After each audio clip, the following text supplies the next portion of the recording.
Saudara-saudari yang terkasih, salam sejahtera bagi kita semua. Melalui tayangan kali ini, saya ingin sedikit berbagi catatan refleksi saya mengenai para martir.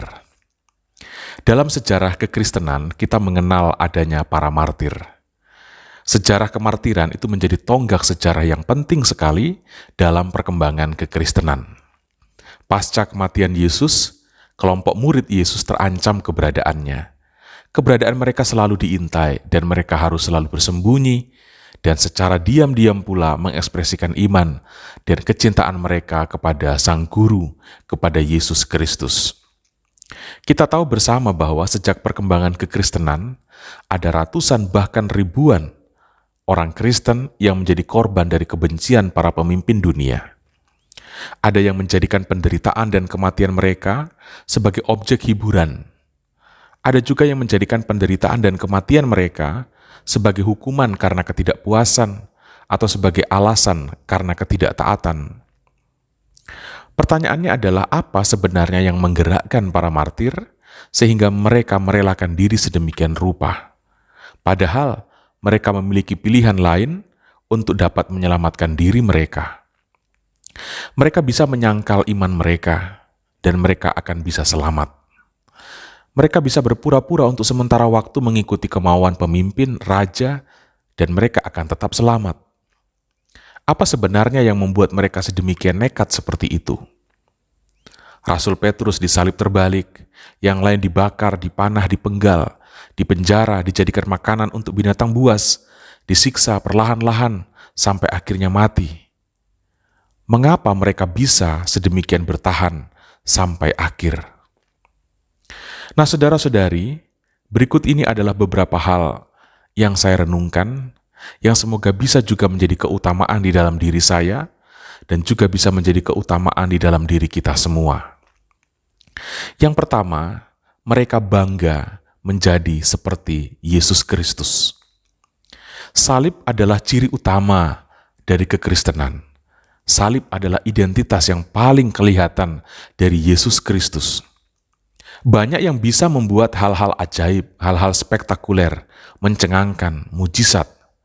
Tetapi hanya Yesus yang pertama yang memperlihatkan nilai hakiki sebuah pengorbanan dan cinta dalam penderitaan dan salib.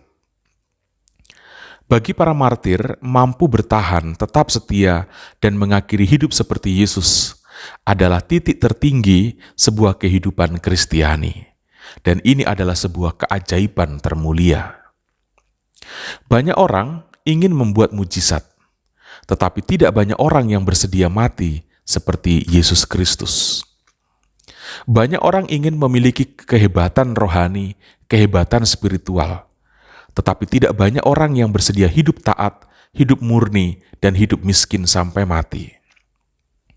Banyak orang ingin memiliki kemampuan spektakuler dengan dalil untuk menyatakan kemuliaan Tuhan. Tetapi tidak banyak orang yang bersedia merendahkan diri serendah-rendahnya sampai orang tidak lagi tertarik untuk memandang, sama seperti Kristus. Dalam video saya sebelumnya tentang jualan mujizat, hal inilah yang saya kritisi. Banyak orang yang ingin menjadi seperti Yesus, tetapi dari sisi keilahiannya, dari sisi wow-nya, tetapi enggan dan menolak untuk menjadi seperti Yesus dari sisi kemanusiaannya. Para martir menjadi tonggak penting dalam sejarah perkembangan kekristenan, justru karena mereka memberi kesaksian fundamental apa artinya menjadi orang Kristen, apa artinya menjadi orang Katolik. Hal yang kedua adalah para martir digerakkan oleh pengalaman akan Allah dan bukan karena berfantasi mengenai Allah. Bagi saya, para martir mengajak kita semua untuk hidup bukan berdasarkan fantasi tentang Allah, melainkan berdasarkan pengalaman relasi dengan Allah. Para martir merelakan diri untuk mengalami hal-hal yang sedemikian keji, karena mereka digerakkan oleh pengalaman berelasi dengan Allah, dan bukan karena ditarik oleh sebuah fantasi tertentu tentang Allah. Kalau kita mengikuti sejarah para martir di dalam kekristenan, kita akan melihat bahwa mereka adalah kumpulan orang yang menghidupi iman dan memperjuangkan iman atau cinta mereka akan Yesus, tanpa mengorbankan atau merugikan orang lain. Kalau toh akhirnya mereka mengalami penderitaan dan kematian, itu adalah harga mahal yang harus mereka bayar untuk iman dan untuk cinta itu. Mereka seakan hendak menunjukkan bahwa nyawa tidak lebih berharga daripada mencintai dan dicintai oleh Yesus Kristus. Karena motivasi kemartiran mereka adalah pengalaman dicintai dan mencintai, maka mereka mengukir kemartiran bukan dengan mengusik orang lain, bukan dengan mengancam keselamatan orang lain, dan bukan dengan mengorbankan orang lain. Kemartiran di dalam sejarah kekristenan itu berangkat dari pengalaman relasi, mencintai, dan dicintai oleh Yesus Kristus, dan bukan karena daya tarik fantasi mengenai Allah, yang demi fantasi itu orang lain harus terancam dan turut menjadi korban. Itulah sebabnya dalam kekristenan, sebutan martir tidak sembarang diberikan. Gereja menyebut seseorang sebagai martir ketika orang itu meninggal dunia karena mencintai dan dicintai oleh Yesus Kristus. Dan bukan karena egoisme, karena kesombongan rohani, kesombongan spiritual, karena arogansi, karena kebodohan, karena kekerasan, apalagi karena kebencian. Hal yang ketiga adalah mereka menyadarkan kita bahwa gereja seharusnya menunjukkan wajah kemartiran Kristus. Tidak sedikit konflik yang terjadi di dalam tubuh gereja. Perpecahan demi perpecahan terjadi karena semua berjuang untuk menjadi anak Allah, tetapi versi iblis. Tidak mau kalah, sulit untuk berkorban, tidak rendah hati, sulit mendoakan, sulit mengampuni, sulit untuk mengakui kesalahan, harus sukses, tidak boleh miskin, harus makmur, harus terlihat luar biasa hebat, tanpa penderitaan, dan lain-lain. Inilah yang saya katakan, anak Allah versi iblis.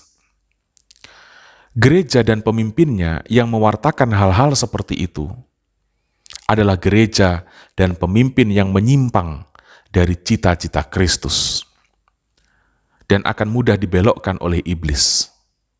Kita bisa lihat, ada yang semula mewartakan Yesus Kristus sedemikian hebat, tiba-tiba berbalik, justru mencela Yesus Kristus. Karena itu saudara-saudari, gereja harus kembali kepada Yesus Kristus. Kontemplasi atas Yesus Kristus harus utuh dan harus seimbang. Saya ingin menutup ulasan refleksi singkat saya ini dengan membacakan kutipan dari surat Rasul Paulus kepada jemaat di Filipi. Tetapi apa yang dahulu merupakan keuntungan bagiku, sekarang kuanggap rugi karena Kristus.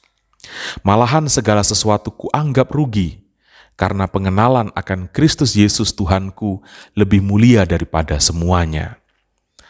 Oleh karena dialah aku telah melepaskan semuanya itu dan menganggapnya sampah, supaya aku memperoleh Kristus dan berada dalam Dia bukan dengan kebenaranku sendiri karena mentaati hukum Taurat, melainkan dengan kebenaran karena kepercayaan kepada Kristus, yaitu kebenaran yang Allah anugerahkan berdasarkan kepercayaan.